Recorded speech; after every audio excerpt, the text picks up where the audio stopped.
You lose friends. Well, you're going to lose the friends who don't want the best for you. Those the friends you want in 10 years? I mean, you lose friends. Well, maybe you gain new friends. Maybe you gain better friends. Or maybe, miracle of miracles, your friends pick up their mess too and move forward. Maybe not. And I'm not naively optimistic about such things. But you have to contemplate the price you pay for inaction. And this is something I did with my clients all the time. It's like, well, I don't want to change jobs. Well, no wonder. It's like you have to go put yourself out to be interviewed. You have to send out 500 resumes. You have to be rejected 499 times. You have to polish your interview skills. You have to update your CV, which means you have to take a real look at the inadequacies in your preparation. And maybe you won't find a better job. It's like, no wonder you're afraid of that. Okay, you're in this job you hate, and it's 10 years from now. How does that look? Think about that. You already know you're in a little hell. You know perfectly well it's going to get worse. Which is more frightening? Action or inaction? Well, the thing about inaction is you're blind to it, eh? So you can hide from it. Well, that's chapter 3 again. Do not hide things in the fog.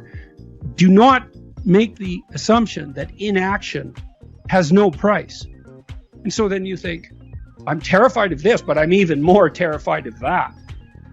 And, you know, people have asked me, for example, I suppose why I was willing or am willing to engage in the troublesome process of objecting when I think something isn't going well. Well, it certainly doesn't hurt to be in good physical condition, so we can walk through it. Stop drinking too much. How do you know if you're drinking too much?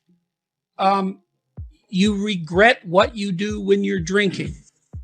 It's interfering with other important goals.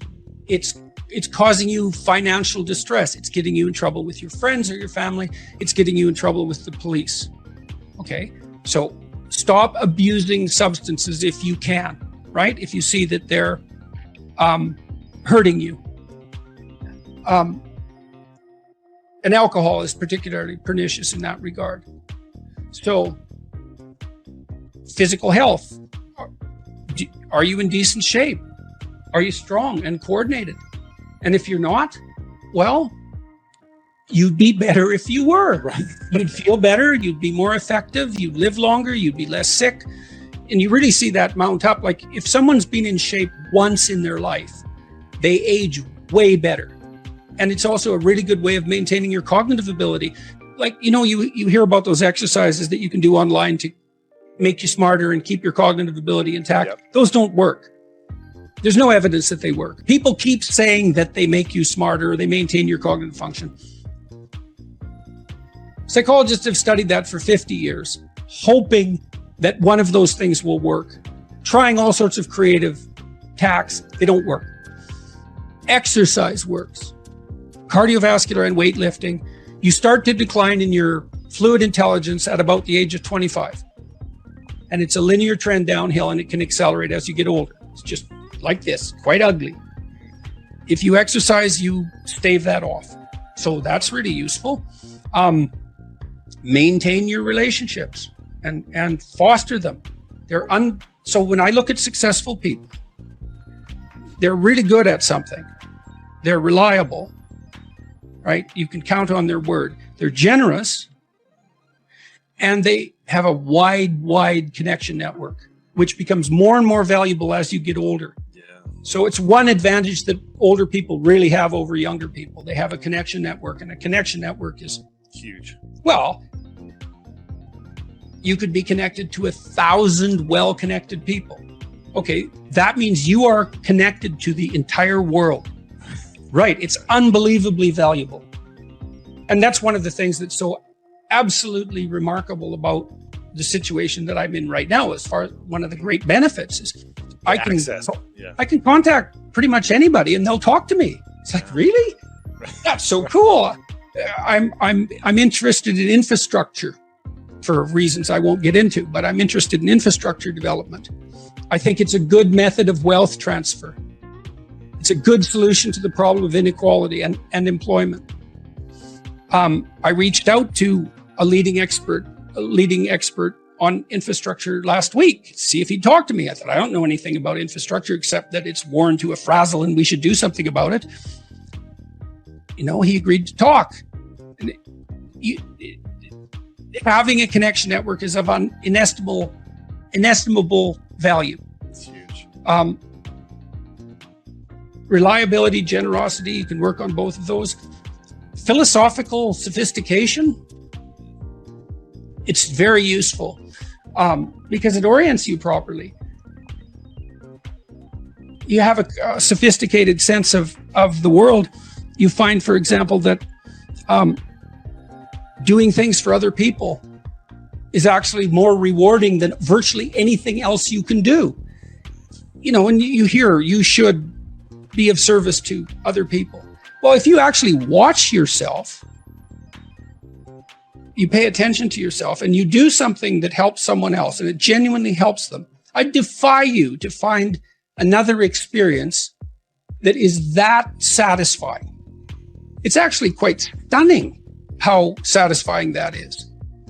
And so that's a very useful thing to realize.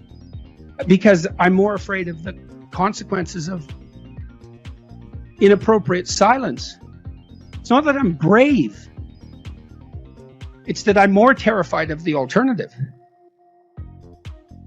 So I don't engage in the alternative. And I don't know, maybe I have a knack for that to some degree. Maybe it's a consequence of clinical training, but I can walk into people's houses and look around and I think, okay, there's something up here. And I mean, people have that ability.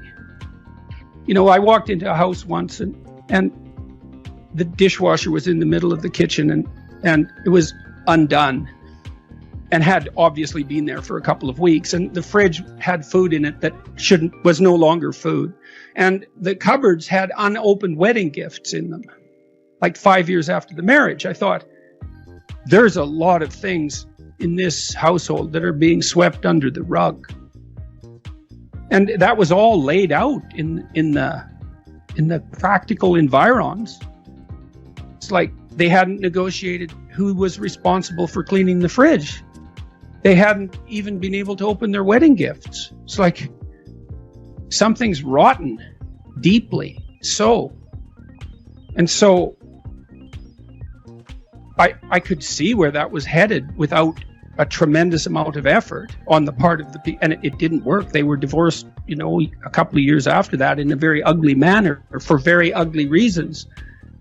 Well, I knew where that was headed, and under different circumstances, I would have said, what the hell is that box doing there?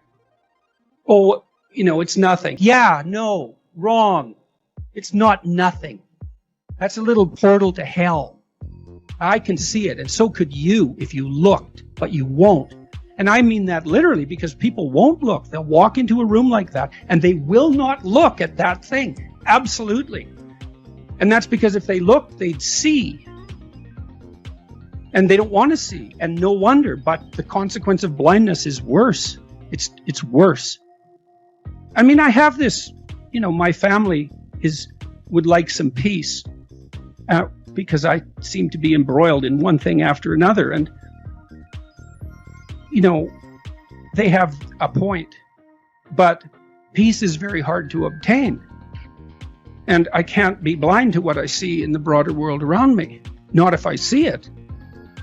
If I see it, it's like, there it is. I'm going to say something. Well, I would say by reminding yourself that life is short, that'll add a sense of urgency. By noticing, I calculated, I don't know, when my parents were in their 70s, 60s perhaps, I usually saw them about once every 2 years. We communicate a lot more than that, but we live a long ways apart. So I calculated, well, my dad's probably going to live till his mid-80s or late, somewhere in there. And he's 70, let's say. I'm going to see him 40 more times. It's like, okay, 40 more times. That's urgent. So you better get it right, because you don't have it. You don't have that many opportunities. It's the same when you're formulating relationships in your adolescence, late adolescence, and early adulthood. you don't have that many experiments to run. And you get old a lot faster than you think. So attention is an underrated faculty. It's not the same as thinking. It's watching, to see what's there in front of your eyes, and to guide yourself as a consequence of what you perceive. It's the faculty that transforms thought if you let it. So, and your conscience alerts you as well. Tick, tick, tick. You're wasting time.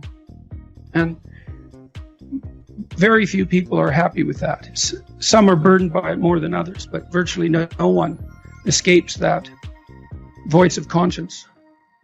I suppose to some degree that's the willingness not to engage in self-deception. Chapter 3 in Beyond Order is about that. People don't really repress the things they don't want to face, they just fail to unpack them. Like maybe you're on YouTube regularly, and every time you shut the computer off, you feel somewhat disgusted. But you don't pay any attention to that for a while, for 2 years. But then you decide you're going to pay attention, and then you find out, well, the reason you're disgusted is because you're wasting your life and you know it. And that disgust is indicating that, but unless you attend to the disgust and unpack it, let it reveal itself as informative, you don't know what the message is. You just have a sense of disquiet. It's not easy to transform that sense of disquiet into an actionable plan. And often you have to talk to someone about it as well. You have to discover. So it's not like you're repressing the emotion exactly. It's that you don't undergo the difficult process necessary to unpack it.